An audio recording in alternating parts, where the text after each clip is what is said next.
को 2 करोड़ रोजगार मिला है। ये सब बातें भी प्रधानमंत्री जी ने कही थी। तो प्रधानमंत्री जी की बात का भरोसा करना मुझे उचित नहीं लगता।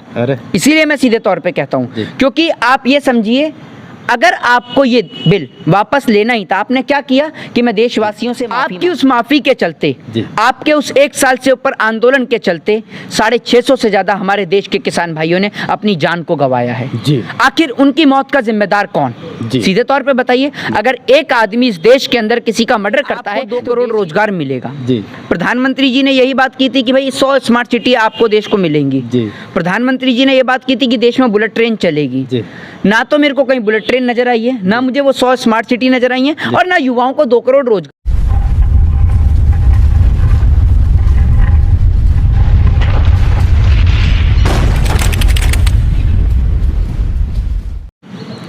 जय जवान जय किसान का जब नारा लगता है तो कहीं ना कहीं शरीर में उबाल आ जाती है। और आज मैं क्या बताऊं, कल यशस्वी कहने में तो अब मुझे शर्म आ रही है कि लोग कहते थे कि यशस्वी प्रधानमंत्री, अब मैं नहीं कहूँगा। है ना, इस देशवासियों को मैं चाहूँगा, जैसे लोग कहते हैं ना कि कहना नहीं चाहिए कि अपने ही लोग, जैसे लोग खाने को थूक के घोट लेना, ऐसे समझ लीजिए। 100 बात की सीधी बात। आज हमारे बीच में है मोहित साहब। मोहित शर्मा जी किसी पहचान के मोहताज नहीं है। किसानों के लिए जितना इन्होंने मेहनत किया, जवानों के लिए जितना इन्होंने मेहनत किया, सरकार के प्रति हमेशा सरकार को जगाने का काम किया, हमेशा इस जवानों के साथ, किसानों के साथ और हमारे जैसे लोगों के साथ हमेशा खड़े रहने का काम किया है। पहले तो स्वागत है आपका जोश एक्सप्रेस में मोहित साहब। जी, मैं आपका और आपके तमाम दर्शकों का बहुत बहुत शुक्रिया अदा करता हूं कि आपने मेरा इंटरव्यू लेने के लिए आए। बहुत बहुत शुक्रिया सर आपका। मोहित साहब, कल किसान की जीत हो गई है जी। 3 काले कानून को प्रधानमंत्री जी ने वापस ले लिया, लेकिन उन्होंने सिर्फ एक सभा में गए थे और उस सभा में ही बोला था। आपको क्या लगता है कि वास्तव में वो बोला था या फिर हो सकता है? देखिए, प्रधानमंत्री जी की बात का और गधे की लात का कोई भरोसा नहीं है कब कहां से पड़े। ठीक है ना, वो इसलिए मैं कह रहा हूं क्योंकि मैं एक अर्थ के साथ मैं आपको बताऊंगा और आपके तमाम व्यूअर्स को। प्रधानमंत्री जी ने यही बात कही थी कि भाई आपको 2 करोड़ रोजगार मिलेगा। प्रधानमंत्री जी ने यही बात की थी कि भाई 100 स्मार्ट सिटी आपको देश को मिलेंगी। प्रधानमंत्री जी ने यह बात की थी कि देश में बुलेट ट्रेन चलेगी। ना तो मेरे को कहीं बुलेट ट्रेन नजर आई है, ना मुझे वो 100 स्मार्ट सिटी नजर आई है, और ना युवाओं को 2 करोड़ रोजगार मिला है। ये सब बातें भी प्रधानमंत्री जी ने कही थी। तो प्रधानमंत्री जी की बात का भरोसा करना मुझे उचित नहीं लगता। इसीलिए मैं सीधे तौर पे कहता हूँ, क्योंकि आप ये समझिए, अगर आपको ये बिल वापस लेना ही था, आपने क्या किया कि मैं देशवासियों से माफी मांगता हूँ। आपकी उस माफी के चलते, आपके उस 1 साल से ऊपर आंदोलन के चलते 650 से ज्यादा हमारे देश के किसान भाइयों ने अपनी जान को गंवाया है। आखिर उनकी मौत का जिम्मेदार कौन? सीधे तौर पे बताइए। अगर एक आदमी इस देश के अंदर किसी का मर्डर करता है तो देश की जुडिशरी, देश का कानून उसे सजा का प्रावधान करता है। तो मैं देश की जुडिशरी से ये हाथ जोड़ के नम्र निवेदन करता हूं कि जो हमारे देश के 650 से ज्यादा किसान भाई जो शहीद हुए हैं, उसके अंदर कौन जिम्मेदार है? क्या सरकार जिम्मेदार है, या कृषि मंत्री जिम्मेदार हैं, या तमाम वो नेता मंत्री जिम्मेदार हैं जिनके कारण हमारे देश के किसान 1 साल से ऊपर वहां बॉर्डर पर बैठे रहे और अभी भी बैठे हुए हैं? क्योंकि तब तक देश का किसान नहीं हिलेगा जब तक एमएसपी यानी जब तक न्यूनतम समर्थन मूल्य पे कानून नहीं बनेगा और पार्लियामेंट के अंदर इन तीनों बिलों को रद्द नहीं किया जाएगा। जिस तरीके से सितंबर 2020 को राज्यसभा के अंदर ये तीनों काले कृषि कानून लाए गए थे, ठीक उसी प्रकार इन तीनों कानूनों को रद्द किया जाए। पार्लियामेंट सेशन 10 दिन के बाद शुरू होने जा रहा है। सबसे बड़ी बात तीसरी ये कि जो किसान भाई जिनके ऊपर अवैध रूप से मुकदमे दर्ज किए गए, जिनको जबरन जेल के अंदर बंद किया गया और सोचा गया कि किसानों को जबरदस्ती जेल के अंदर बंद कर किसानों की आवाज को दबाने का प्रयास किया जाएगा, तो उन किसान भाइयों को बाहर निकाला जाए। उनके ऊपर जो मुकदमे लगे हैं उन मुकदमों को हटाया जाए। जिन किसान भाइयों की जमीन को जब्त किया गया है उन जमीनों को वापस दिया जाए। और जब तक ये मांगे पूरी नहीं होंगी देश का किसान हटने वाला नहीं है। हमने अभी फर्स्ट स्टेप क्लियर किया है और ये साबित कर दिया है हमारे देश के किसानों ने कि आतंकवादी वो नहीं जी। आतंकवादी इस देश के नेता होते हैं, जी। जो इस देश के लोगों को आपस में लड़ाते हैं। आतंकवादी का ना कोई धर्म होता है, ना जाति होती है, ना कोई मजहब होता है, जी। और ये भी वही काम करते हैं। जी। इन्होंने ना हिंदुओं को छोड़ा, ना मुस्लिमों को छोड़ा, ना सिखों को छोड़ा, ना ईसाइयों को छोड़ा। जी। अपनी इस कुर्सी को बचाने के लिए इन्होंने ना जाने कितने लोगों को मौत के घाट उतारा है। अगर आपको ये कृषि कानून वापस लेना ही था तो आप प्रथम दिन ले सकते थे, तो आज वो हमारे किसान भाई अपने खेत के अंदर बैठे होते। ये इतना बड़ा जो प्रोटेस्ट चल रहा है गाजीपुर बॉर्डर पे, सिंधु बॉर्डर पे, टीकरी बॉर्डर पे और तमाम जगह पे, जो तमाम जगह के जो कश्मीर से कन्याकुमारी तक का जो किसान जो मौजूद है वो आज सड़कों पे नहीं आया होता। तो आज ये हमारे देश का दुर्भाग्य है कि हमारे देश के प्रधानमंत्री जिन्होंने करनाल के अंदर हमारे देश के किसानों को पिटवाया बेरहमी से, लाठी से, जिन्होंने हमारे देश के किसान जब पहली बार दिल्ली के अंदर घुस रहे थे तो उनके ऊपर लाठी और डंडे चलवाए, वो हमारे देश के प्रधानमंत्री जिन्होंने हमारे देश के किसान के ऊपर वाटर कैनन से पानी छुड़वाया, आंसू गैस के गोले दगवाए, और सबसे बड़ी बात मैं आपको बताना चाहता हूं कि सबसे बड़ी बात कि देश के प्रधानमंत्री जी ने, हमारे देश के प्रधानमंत्री जी ने एक बाप को, एक बेटे को आमने सामने लड़ाने के लिए खड़ा कर दिया था। अब आप पूछेंगे कि वो कैसे खड़ा कर दिया था, तो मैं उसका उदाहरण आपको दिखा देता हूं। ये फोटो मेरे पास जिस दिन ट्रैक्टर मार्च हुआ था देश की राजधानी में 26 जनवरी के दिन, ये उसी दिन से ये फोटो मेरे पास में है। और ये फोटो मेरे पास में 2 फोटोग्राफ्स हैं। सबसे पहली फोटोग्राफ्स मैं आपको दिखाऊंगा कि वो फोटोग्राफ्स है जिसके अंदर एक बेटा जो वर्दी पहने हुए है और दूसरी ओर पिता जो कि किसान है और ट्रैक्टर मार्च कर रहा है। तो मैं आपको दोनों फोटो दिखाऊंगा। पहली फोटो ये है कि वर्दी पहने बेटा है, ठीक है ना, और आपने देखा कि किसान के भेष में वो पिता है। तो इन बाप और बेटे को दोनों आपस में लड़ाने का काम हमारे देश की सरकार ने किया, क्योंकि इस देश के अंदर सरहद की हिफाजत करने से लेकर लोगों के पेट भरने का काम हमारे देश का जवान और किसान ही करता है। किसान का बेटा सरहद की हिफाजत भी करता है, और किसान जो खुद पिता है, उसके बेटे का पिता, वो लोगों का पेट भरने का काम करता है। लेकिन ये देश का दुर्भाग्य है कि इन्होंने आपस में लड़ाने का काम किया। और आपको एक बात बता देता हूँ सीधे तौर पर, ये कुछ नहीं जानते हैं। ये जो हिंदू धर्म की बात करते हैं ना, ये राम और कृष्ण के बारे में शून्य नहीं जानते मेरे भाई। अच्छा। शून्य जिसे कहते हैं, क्योंकि अगर इन्होंने राम और कृष्ण को पढ़ा होता और अगर इन्होंने श्रीमद् भगवत गीता पढ़ी होती, तो श्रीमद् भगवत गीता में भगवान श्री कृष्ण ने ये लिखा है कि राजा से बढ़कर किसान को बताया है। और वो इसलिए बताया है क्योंकि राजा सिर्फ अपने राज्य का पालनहार होता है, लेकिन किसान पूरी मानव जाति का पालनहार होता है। लेकिन इन्होंने उसी पेट भरने वाले किसान के पेट पे लात मारने का काम किया। जी, कहीं ना कहीं इसमें लगता है कल कानून इन्होंने कर तो दिया, लेकिन जिस शहीद की बात कर रहे हैं इन्होंने ये कभी नहीं कहा। अभी कुछ दिन पहले आप देखे थे कि मंत्री का बेटा किसानों को कुचल दिया खिड़ी में। जी, मैं वहाँ पे भी आऊँगा। बिल्कुल। तो शहीद आपने कहा, लेकिन ये तो कभी शहीद नहीं कहते कि शहीद हुए थे। क्यों, ऐसा क्यों? प्रधानमंत्री जी ने माफी तो मांगी, लेकिन शायद प्रधानमंत्री जी भूल गए जब प्रधानमंत्री जी सदन के अंदर खड़े होकर बोलते हैं आंदोलन जीवी परजीवी।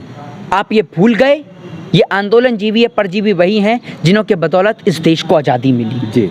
अगर राजगुरु सुखदेव और भगत सिंह फांसी का फंदा नहीं चूमते तो आज आप और हम किसी अंग्रेज के घर में बैठ के उसके जूते और चप्पल साफ कर रहे होते। तो इस देश को जो आज़ादी मिली है, उन क्रांतिकारियों का अपमान करना इस देश में सरासर अपमान है। आपने इन्हें आतंकवादी कहा, आपने इन्हें खालिस्तानी कहा। प्रधानमंत्री जी के द्वारा इन्हें आंदोलनजीवी परजीवी कहा गया, किसी के द्वारा इन्हें गुंडा कहा गया, तो किसी के द्वारा इन्हें बदमाश कहा गया, तो किसी के द्वारा धमकी कहते हुए इन्हें कहा गया कि अगर नहीं खाली किया तो जबरन हम खाली करवा देंगे, तो किसी के द्वारा लखीमपुर खीरी में इनके ऊपर गाड़ी चढ़वाई गई, तो किसी के द्वारा करनाल में इनके ऊपर बेरहमी से लाठीचार्ज करवाया गया।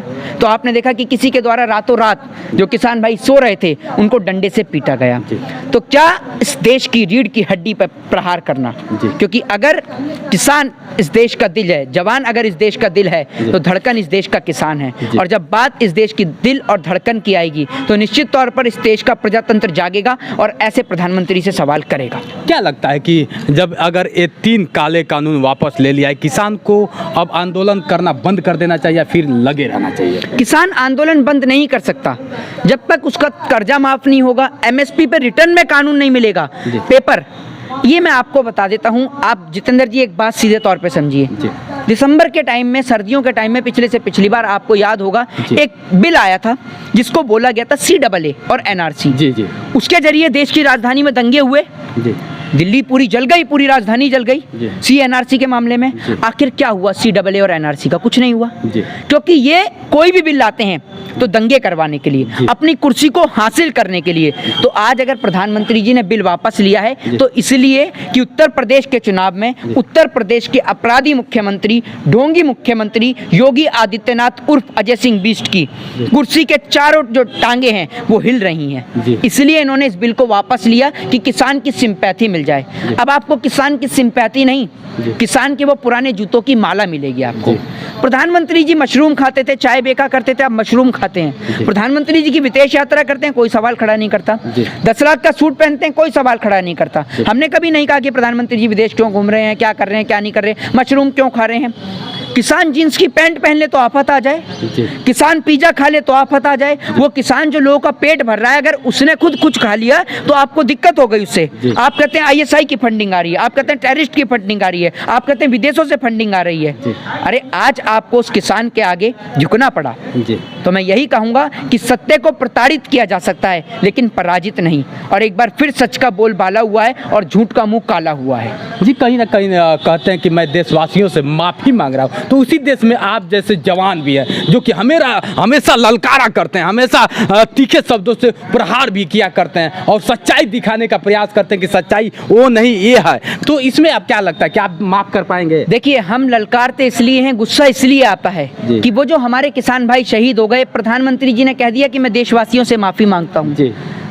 कुछ दिनों बाद अगर ये पार्लियामेंट से क्लियर हो जाता है तो ये आंदोलन सिमट जाएगा। लेकिन उन घर परिवारों का क्या होगा जिन्हों के इस आंदोलन के चलते किसी के बेटा चला गया तो किसी का पिता चला गया। एक बेटा जो विदेश से आया था किसान आंदोलन के ट्रैक्टर मार्च में, उसकी दिल्ली पुलिस हेडक्वार्टर पे डेथ हो जाती है, उसकी कुछ महीने पहले शादी हुई होती है। तो आप बताइए कि क्या होगा उसका। जिसने अपना बेटा खोया, किसी ने अपने पिता को खोया, तो किसी ने अपने भाई को खोया, तो किसी ने अपनी बहन को खोया।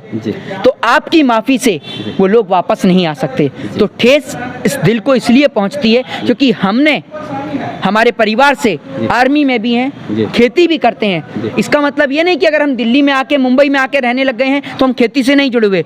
पूरा विश्व खेती से जुड़ा हुआ है, पूरा भारत खेती से जुड़ा हुआ है। भारत का एक भी नागरिक ऐसा नहीं कह सकता जो खेती नहीं करता।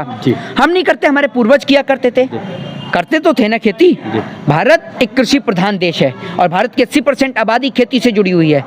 और आपने उसी जय जवान जय किसान वाले देश में किसान के ऊपर जो बेरहमी से लाठी चार्ज करवाया, जो पिटवाने का काम किया है, वो बहुत ही दर्दनाक है। मोहित साहब, आप कभी कभी मैं देखता हूँ मीडिया जैसे आती है तो आप कहते हैं कि आप गोदी मीडिया है, आप मोदी के मीडिया। मीडिया हमेशा सच्चाई कहाँ तक दिखाती है, इसके बारे में आप क्या कहेंगे? मीडिया की अगर आप बात करते ही हैं तो एक बात आप मुझे बताइए, मीडिया अभी कुछ दिनों पहले इस तीनों कृषि काले कानून के फायदे गिनाने में लग रही थी कि अगर ये बिल लागू होगा तो किसान की आय दुगनी होगी, किसान को ये मिलेगा, किसान को वो मिलेगा, किसान कहीं भी फसल बेच सकता है अपनी। अब मीडिया क्या कर रही है आप देख रहे हैं कि इन तीनों कृषि काले कानून के नुकसान बता रही है। तो मीडिया ने चाटुकारिता की, दलाली की सारी हदें पार कर दी हैं। देश का चौथा स्तंभ को इन्होंने गिराने का काम कर दिया है। मीडिया क्या काम करती है? आप पंजाब रहते हैं जी, मैं दिल्ली, मुंबई, चेन्नई, मद्रास, बॉम्बे तमाम जगह से बोलता हूँ जी। आपने मेरे को सोशल मीडिया के माध्यम से जाना? जी जी। नेशनल चैनल से नहीं जाना, कभी नहीं, कभी। ठीक है ना जी। तो आपने इससे जाना क्योंकि आपको पता चला। अगर ये किसान आंदोलन चल रहा है दिल्ली के गाजीपुर बॉर्डर पे, सिंधु बॉर्डर पे, टिकरी बॉर्डर पे, तो एक बात मुझे बताइए, जो आदमी कश्मीर में रह रहा है उसे पता कैसे चलेगा? मीडिया के माध्यम से, ठीक है ना।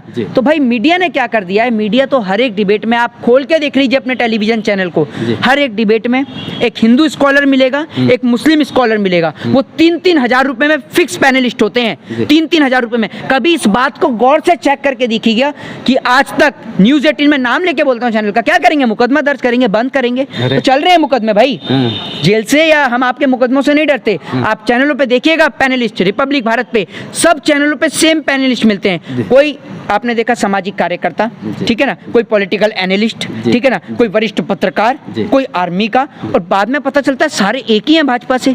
आज के समय में तो भारतीय जनता पार्टी को अपने प्रवक्ताओं को भेजने की जरूरत ही नहीं है, क्योंकि सारा काम तो न्यूज़ एंकर संभाल रहे हैं, सारा काम वही संभाल रहे हैं, क्योंकि सारे पत्रकारों में एक होड़ लगी हुई है कि भैया मेरे को राज्यसभा का मेंबर बनना है या मुझे क्रिकेट कंट्रोल बोर्ड का मेंबर बनना है। तो सारे पत्रकार इसीलिए सरकार की चाटुकारिता और दलाली करते हैं और इसीलिए सत्य को नहीं दिखाते हैं। लेकिन कुछ पत्रकार ऐसे हैं जिन्हों के कारण चौथा स्तंभ जीवित है। उसमें इस देश के चौथे स्तंभ के सोशल मीडिया के पत्रकार, आप जैसे पत्रकार आते हैं, रवीश कुमार जी, पुण्य प्रसून वाजपेयी जी, अभिषार शर्मा, अजीत अंजुम जी जैसे तमाम वरिष्ठ पत्रकार, जिन्हों के कारण इस देश का चौथा स्तंभ जीवित है। तो हम उन पत्रकारों को भी दिल से सैल्यूट करते हैं। सच्चाई दिखाने पर मोहित शर्मा जी मार भी दिया जाता है। अगर हम सच्चाई दिखाते हैं तो मुझे तो पग पग डर लगता है कि कहीं ऐसा ना हो कि जितेंद्र की हत्या कर दी जाए। देखिए, आपकी हत्या क्या, आपने जो जीवन से संघर्ष सीखा है ना, कि आपके हाथ ना होने के बावजूद आपने BHU से ग्रेजुएशन करी, फिर उसके बाद में आपने